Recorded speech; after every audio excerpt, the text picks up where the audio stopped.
안녕하세요. 오늘은 조용히 벌어지고 있는, 그러나 곧 우리 모두의 삶을 뒤흔들지도 모를 문제에 대해 말씀드려 보려 합니다. 최근 몇 년 사이 우리나라 요양병원 수가 눈에 띄게 줄어들고 있다는 사실 알고 계셨나요? 불과 5년 전만 해도 전국에 1577개소에 달하던 요양병원이 지금은 1342개소로 줄었습니다. 200개가 넘는 병원이 문을 닫은 겁니다. 그런데 이상하죠. 병원이 줄어드는 이 와중에도 요양이 필요한 어르신들의 수는 계속 늘어나고 있습니다. 도대체 무슨 일이 벌어지고 있는 걸까요? 저는 오늘 이 이야기를 여러분과 나누고 싶었습니다. 그리고 이 문제는 단순히 누군가의 일이 아닌 머지않아 내 부모, 내 가족 그리고 내 이야기로 다가올 수 있는 현실입니다. 요양병원들의 폐업 소식은 갑자기 들려온 이야기가 아닙니다. 사실 몇 년 전부터 업계에서는 조용히 경고음이 들려왔습니다. 운영이 너무 어렵다. 버틸 수가 없다. 점점 문을 닫는 병원이 늘고 있다. 그런데 최근 들어 이 흐름이 급격히 가속화되고 있다는 것입니다. 일부 보도에서는 1300여 개 요양병원 중 800곳 이상이 문을 닫게 될 것이라는 극단적인 전망까지 나왔습니다. 왜 이렇게 갑자기 많은 요양병원들이 문을 닫고 있는 걸까요? 가장 큰 이유는 두 가지입니다. 바로 수가 문제와 정책 방향 전환입니다. 우선 요양병원의 수가 의료 서비스 가격은 일반 병원과는 방식이 다릅니다. 일반 종합병원에서는 환자가 검사를 받을 때, 진료를 받을 때, 주사를 맞을 때마다 각각에 대해 요금을 청구할 수 있습니다. 이를 행위별 수가제라고 하죠. 그런데 요양병원은 일당 정액 수가제입니다. 무슨 뜻이냐 하면 환자 한 명에게 하루 동안 제공되는 모든 서비스에 대해 정해진 금액만을 받을 수 있다는 겁니다. 진찰을 많이 하든 주사를 여러 번 놓든 검사 장비를 돌리든 관계없이 하루치 요금은 고정이라는 이야기죠. 이런 구조에서는 중증 환자가 많아질수록 손해입니다. 돈은 더 들고 받는 수익은 같으니 오히려 열심히 진료할수록 적자가 나는 구조가 되어버린 겁니다. 게다가 최근 몇 년 사이 인건비는 급격히 올랐습니다. 최저임금은 연속으로 인상되었고 물가는 고공행진을 이어가고 있습니다. 하지만 요양병원 수가는 거의 오르지 않았습니다. 운영자는 한숨만 나오는 상황이죠. 여기서 끝이 아닙니다.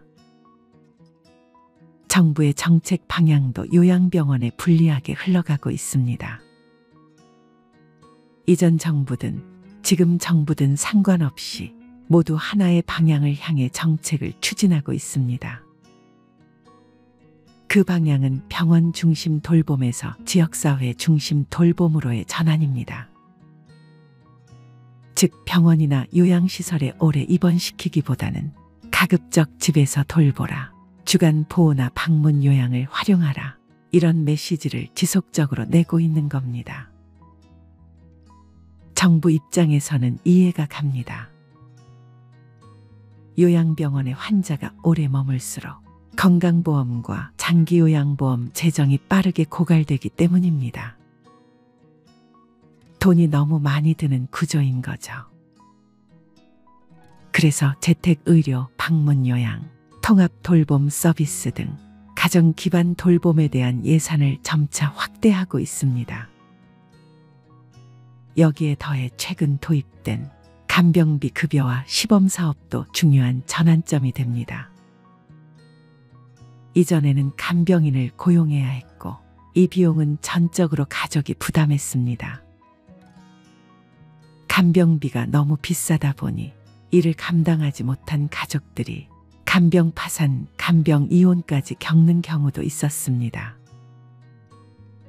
그래서 정부는 일정 기준을 갖춘 요양병원에 한해 환자의 간병비 30% 정도를 지원하는 정책을 도입하기로 했습니다.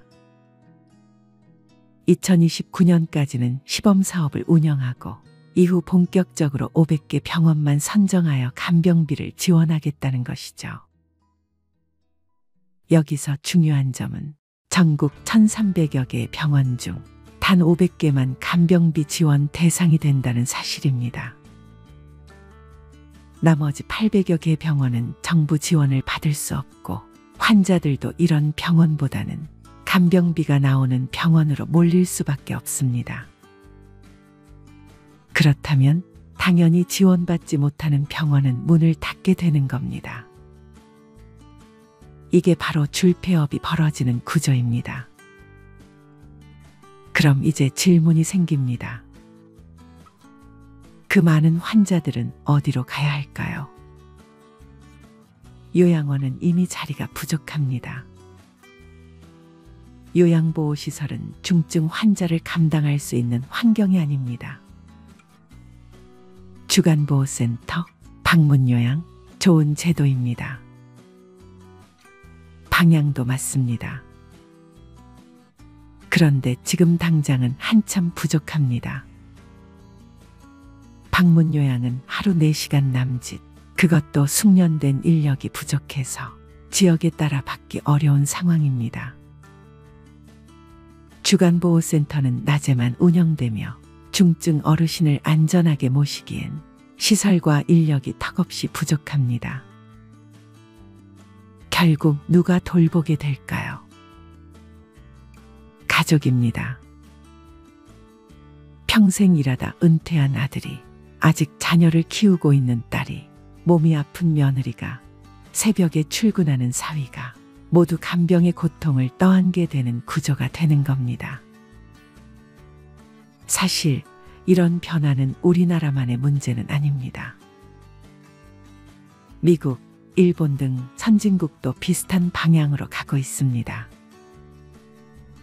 미국은 이미 2012년부터 요양병원 숫자가 감소 추세에 들어섰고, 일본은 아예 요양병원 신설을 금지했습니다. 2023년부터는 제도 자체를 폐지해버렸죠. 하지만 이들 국가는 그만큼 철저한 준비가 되어 있었습니다. 재택의료 시스템, 지역사회 돌봄 네트워크, 공공간병 시스템까지 철저히 구축되어 있었기 때문에 가능했던 전환입니다. 그런데 지금 우리나라의 상황은 어떨까요? 너무 빠릅니다. 준비가 부족합니다. 현장과 괴리되어 있습니다. 정부가 방향을 정하는 건 좋습니다. 하지만 그 길을 가기 위해선 현실적인 기반과 현장의 목소리를 먼저 들어야 합니다. 오늘 말씀드린 요양병원 줄폐업의 현실은 곧 우리 부모의 문제, 우리 가족의 문제, 그리고 나의 미래의 문제가 될 수 있습니다. 돌봄의 구조가 바뀌고 있는 지금, 우리는 어떤 준비를 해야 할까요? 무엇보다 중요한 건 정부와 현장이 함께 머리를 맞대고 천천히, 그리고 튼튼하게 길을 닦아가는 일일 겁니다. 병원이 줄어든 자리를 집과 가족이 대신하는 구조가 되려면 그에 걸맞은 사회적 지원과 돌봄의 인프라가 먼저 마련되어야 하니까요. 오늘 영상이 여러분의 삶의 작은 통찰이 되었다면 좋아요 한 번만 눌러주시면 큰 힘이 됩니다. 마지막으로 좋은 글 하나 소개해드리겠습니다. 내 걱정은 하지 마라. 거기 가면 친구도 많이 사귀고 요즘은 밥도 잘 준다 카더라. 애써 밝은 표정으로 말하는 어머니의 말에 아들은 묵묵부답. 침통한 표정으로 팔짱을 낀 채 창밖을 바라보고 섰다. 허름한 가방에 시어머니 옷가지를 챙겨 넣던 며느리. 그래요, 어머님. 요즘 요양원은 옛날과 다르대요. 저희들도 자주 찾아뵐게요. 아들 대신 답한다. 괜찮다. 남편 일찍 죽고 자식 3남매 키우면서 그 힘든 나날. 자신을 달래려고 수없이 했던 말. 이제 또다시 그 괜찮다로 자신을 다독이며 가족 사진 한 장 며느리 몰래 가방 속에 챙긴다. 부모가 마음과 다른 말을 하시는 건 자녀가 걱정할까 봐입니다. 자녀가 부모의 그런 말씀을 믿으려 하는 건 부모보다 자신을 먼저 생각해서입니다. 이것이 자식입니다. 나 역시 자식에겐 그런 부모입니다. 하지만 부모님에게 조금만 더 관심을 가져주세요. 아프신 데는 없으세요? 늙으면 다 아프지? 지낼 만은 해? 부모님의 몸 상태 변화를 잘 관찰하세요. 식사는 잘 하셨는지, 허리가 더 굽은 것은 아닌지, 말기가 어두워진 것은 아닌지, 지속적인 통증이 있으신 건 아닌지, 잘 하시던 일이 최근 들어 어려워하시지는 않은지, 설령 문제 해결이 어렵더라도 자녀의 관심은 따뜻한 위로가 됩니다. 또 나이가 들면 죽어야지 이렇게 말씀하시는데 연세가 많은 부모님도 죽음은 무섭습니다. 죽음은 나이와 상관없이 누구나 무섭습니다. 연명 치료를 원치 않는다면 가족이 함께 사전의료 의향서를 작성하세요. 살고 죽는 것으로 헤어지는 것이 아닌 죽음으로 다시 만나는 것, 죽음을 맞이하는 그 순간 다시 만나자는 가족의 말은 큰 위안이 될 것입니다. 부모님은 늘 괜찮다고 하시지만 면회 온 손주에게 줄 용돈이 없어서, 줄 간식이 없어서 속상해하시고, 또 엄마를 보러 온 아들에게 마지막으로 엄마로서 밥 한 끼 해주지 못하는 것을 너무 안타까워하십니다. 가끔 전화해서 엄마라고 불러주세요. 이제나 저제나 자녀의 목소리를 들어야 안심하는 것이 부모니까요. 어느 한 어머니가 자식들에게 쓴 편지를 먼저 읽어드리겠습니다. 요양원에 나를 보낼 자식에게. 가족들은 요양원 생활을 하겠다는 내 생각에 반대할지도 모른다. 그러나 대부분의 우리 세대들이 그리 생각하는 것처럼 나도 가족들의 짐이 되고 싶지 않다. 그렇게 해야 내 마음이 편할 것 같다. 그래서 몸은 가라앉아도 정신이 양호하다면 내 스스로 요양원을 찾을 것이다. 하지만 알츠하이머 병 등으로 그런 판단조차 할 수 없는 때가 온다면 그때 나를 요양원으로 보내라고 이 글을 통해 부탁하련다. 얘들아, 나의 뇌가 나와 너희들을 내 기억에서 밀어냈을 때 나를 요양원으로 보내다오. 우리 엄마는 그림 그리기를 좋아하니 펜과 종이를 늘 마련해 주세요. 낙지는 못 드세요. 등등. 내가 좋아하는 것과 싫어하는 것을 그곳 사람들에게 미리 알려주렴. 간간히 내게 찾아와서 너희를 보게 해다오. 낯선 사람 보듯 누구세요? 하더라도 내 마음속 깊은 어딘가에서 너희를 알아보고 기뻐할지 몰라. 행복했던 시절 이야기를 들려주거나 사진을 보여주렴. 비록 내가 먼 곳으로 눈을 돌린다 해도 내 영혼 어딘가에서 알아보고 즐거워할지 누가 아니? 여러분은 이 글을 읽고 어떤 마음이 드셨나요?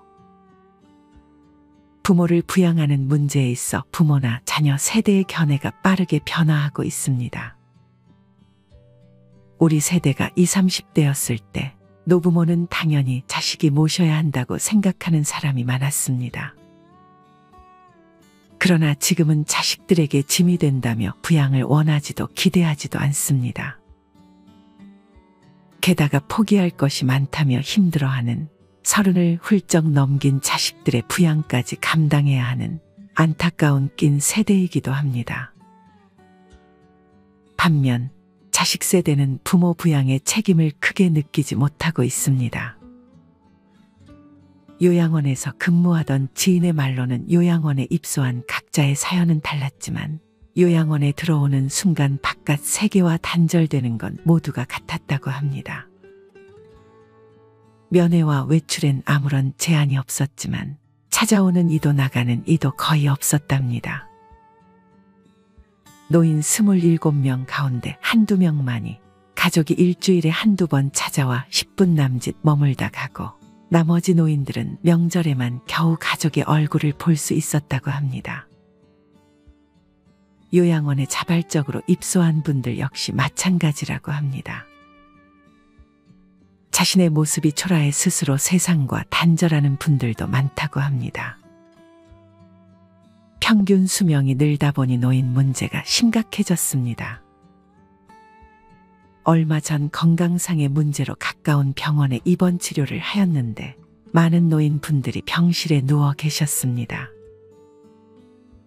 부모님을 뵈러 오는 아들, 딸, 사위, 며느리, 손자 등 가족들의 면회 모습을 보면서 느낀 점을 몇 가지 말씀드리고자 합니다.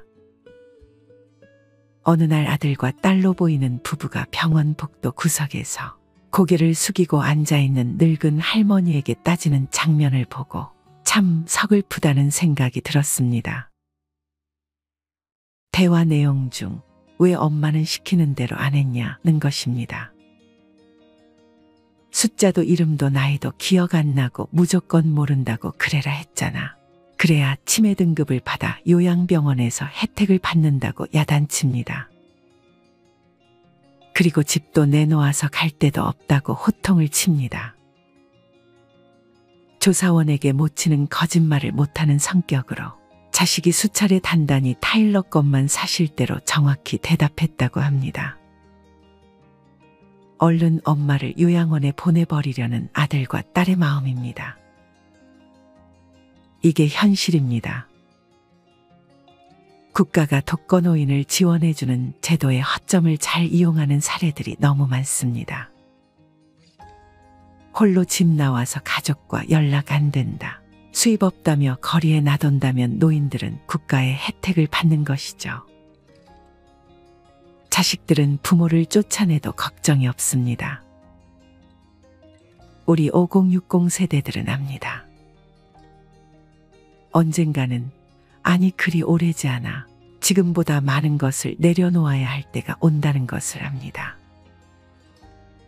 머지않아 지팡이와 휠체어, 유모차 같이 생긴 노인보행기 없이는 다닐 수 없을 때가 올 수도 있다는 것을 말이죠.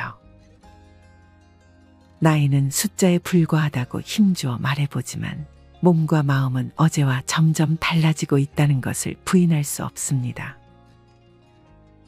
때가 되면 식물들은 꽃과 잎을 떨굴 준비를 합니다.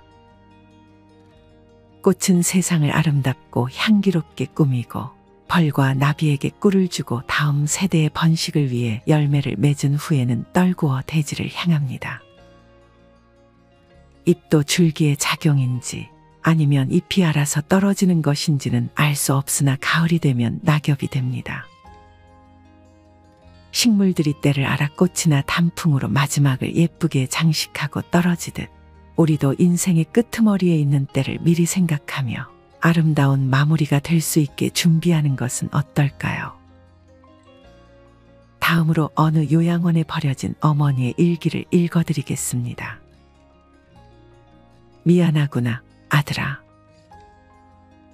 그저 늙으면 죽어야 하는 것인데 모진 목숨 병든 몸으로 살아 내게 짐이 되는구나. 여기 사는 것으로도 나는 족하다. 그렇게 일찍 내 애비만 여의지 않았더라면 땅 한 평 남겨줄 형편은 되었을 터인데 못나고 못 배운 주변머리로 짐 같은 가난만 물려주었구나. 내 한 입 떨어 내 짐이 가벼울 수 있다면 어지러운 아파트 꼭대기에서 새처럼 갇혀 사느니 친구도 있고 흙도 있는 여기가 그래도 나는 족하단다.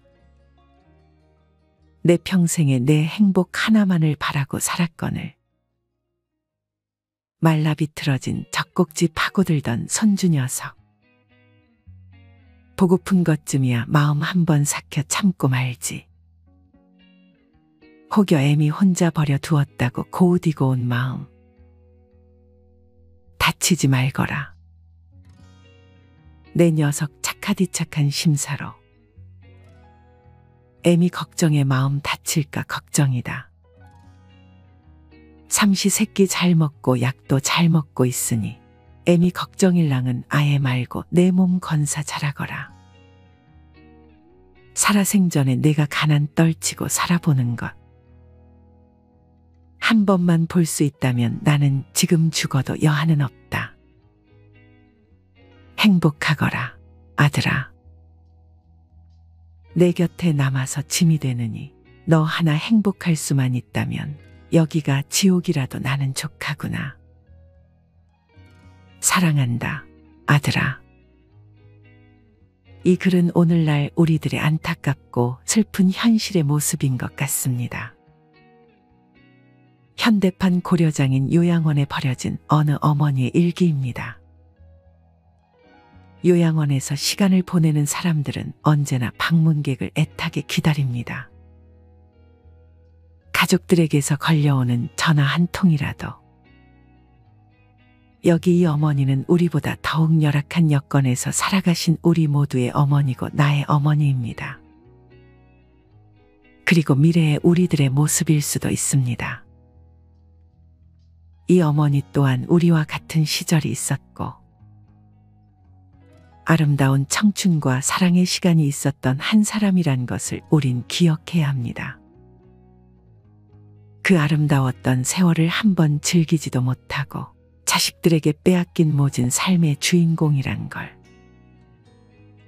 우리가 이 자리에 있음은 바로 우리들의 어머 네가 계셨기에 가능하다는 것을 잊어서는 안 됩니다. 다시 한번 말씀을 드립니다. 우리들은 결코 잊어서는 안 됩니다. 낯설고 귀찮은 늙은이가 아닌 세상에 단 한 분뿐인 우리 어머니입니다. 우리는 부모님이 살아계실 때 더 잘해야 합니다. 부모님의 죽음은 가늠조차 어려운 고통스러운 일이지만 언젠가는 반드시 찾아오는 통과의례입니다. 소설호가 영화 등 수많은 작품들은 부모를 잃은 뒤 자식들이 겪게 되는 회한과 상실감을 그리고 있습니다. 대표적인 영화 애자가 그렇습니다. 이 영화에는 29세 철부지 딸 박애자와 시한부 엄마 최영희가 등장합니다. 바람 잘 날 없이 싸우던 두 모녀는 죽기 전 마지막으로 여행길에 오릅니다. 마지막 여행길에서 엄마는 결국 딸의 품에 안겨 숨을 겨두고 애자는 엄마를 품에 안은 채 흐느껴 옵니다. 영화 속 애자처럼 부모님을 떠나보내고 자식들이 가장 많이 하는 후회는 무엇일까요? 마지막으로 부모님이 돌아가신 후 가장 많이 후회한다는 8가지에 대해 알려드리도록 하겠습니다. 첫 번째, 가슴에 못 박는 말은 하지 말았어야 했다. 오랜 세월을 함께 살다 보면 서로 상처를 주고받는다. 어떤 말은 가벼운 상처를 남기지만 어떤 말은 날카로운 조각이 돼 가슴에 박힌다. 죽기 전에 그 조각을 빼고 상처를 어루만져 드렸어야 했다. 영원히 곁에 있을 것이라는 생각에 미안하다는 말을 하지 못한 게 이토록 후회가 될 줄은 몰랐다. 두 번째, 더 많이 챙겨드려야 했다. 바쁘니까 나중에 알려줄게. 스마트폰 조작법이나 컴퓨터 사용법을 알려주는 게 그리 어려운 일도 아닌데 늘 짜증을 냈다. 특히 직장 생활을 하다 보면 부모님을 챙기는 게 말처럼 쉽지 않다. 쏟아지는 업무와 야근에 분주하게 살다 보면 어느새 부모님은 까맣게 잊힌다. 일은 언제든 할 수 있는 것이지만 한 번 떠난 부모님은 다시 돌아올 수 없다는 것 깨달았을 땐 이미 늦었다. 세 번째, 따뜻하게 안아드리지 못했다. 상고를 견디며 낳은 아이가 두 발로 서기 전까지 부모는 젖을 물리고 품에 안으며 지극정성으로 돌본다. 그렇게 큰 사랑을 받고 자랐으면서 정작 자식은 고생한 두 손을 꼭 잡아주거나 등을 쓸어주는 등 간단한 스킨십도 불편해했다. 스킨십을 하기엔 징그러운 나이가 됐다는 건 정말 바보 같은 생각이었다. 네 번째, 고맙다, 사랑한다, 미안하다, 말하지 못했다. 애인에게는 입버릇처럼 사랑한다 말하면서 부모님께는 사랑한단 말을 자주 하지 못했다. 용돈이 필요할 때만 입 발린 멘트를 날리고 키워주셔서 감사하다는 진심 어린 말 한마디 건네지 못했다. 많이 표현하면서 살 걸 하는 후회가 남는 순간이다. 다섯 번째, 좋은 선물을 해드리지 못했다. 자신은 값싼 것을 걸치고 다니면서도 어디 가서 주눅들까. 자식에겐 가장 좋은 것을 해주고 싶은 게 부모 마음이다. 비싼 명품은 아니더라도 마음을 담아 좋은 선물하자. 해드리지 못하고 떠나보낸 게 가슴 아프다. 문제는 돈이 아니라 마음이었다는 걸 이제와 후회해도 소용없다. 여섯 번째, 함께 하는 시간을 많이 가졌어야 했다. 친구들과 놀러 다니느라 직장 야근의 피곤함으로 정작 부모님과 데이트다운 데이트를 하지 못했다. 함께 맛집에도 가고 쇼핑도 하며 즐거운 시간을 보냈더라면 하는 아쉬움이 남는다. 시간이 지나면 기억도 흐려질 텐데 부모님을 좀 더 오래 기억할 수 있도록 살아생전에 많은 추억을 만들었어야 했다. 일곱 번째, 부모님과 여행을 떠나지 않았다. 부모님과 단둘이 떠나는 여행은 가족여행과는 느낌이 사뭇 다르다. 둘만의 여행지에서 그간 응어리졌던 마음을 풀고 좋은 추억을 쌓을 수도 있기 때문이다. 부모님이 떠난 뒤 친구들이 SNS에 부모님과 여행 가서 찍은 사진을 올려놓은 것을 보면 그리움은 더욱 짙어진다. 여덟 번째, 부모님도 한때 꿈 많은 소녀였다는 걸 잊고 살았다. 어린 시절 대통령이 되는 게 꿈이었던 어린 소녀는 아버지가 되고 멋진 왕자님을 만나는 게 꿈이었던 소녀는 어머니가 됐다. 자식을 키우느라 제 꿈을 하나씩 놓아버린 부모님의 시간을 나이가 들면서 뒤늦게 알아버렸다. 살아계실 때 단 한 번만이라도 당신의 진짜 꿈에 대해 여쭤봤다면 행복해 하시지 않았을까? 부모가 되고 나이가 들다 보면 어린 시절의 부모에게 불효했던 것을 뒤늦게 깨닫고 마음 아파합니다. 나도 그러했기에 자식이 나를 서운하게 하는 일이 있다 해도 이해하려 합니다. 아쉬움과 후회 속에서 살아가는 것이 인생이니까요. 부모님 떠나보낸 후 사무치게 그리워하기보다 살아계실 때 부모님께 잘해드리세요. 내 고집이 부모님을 이기려 한들 무슨 소용이 있을까요?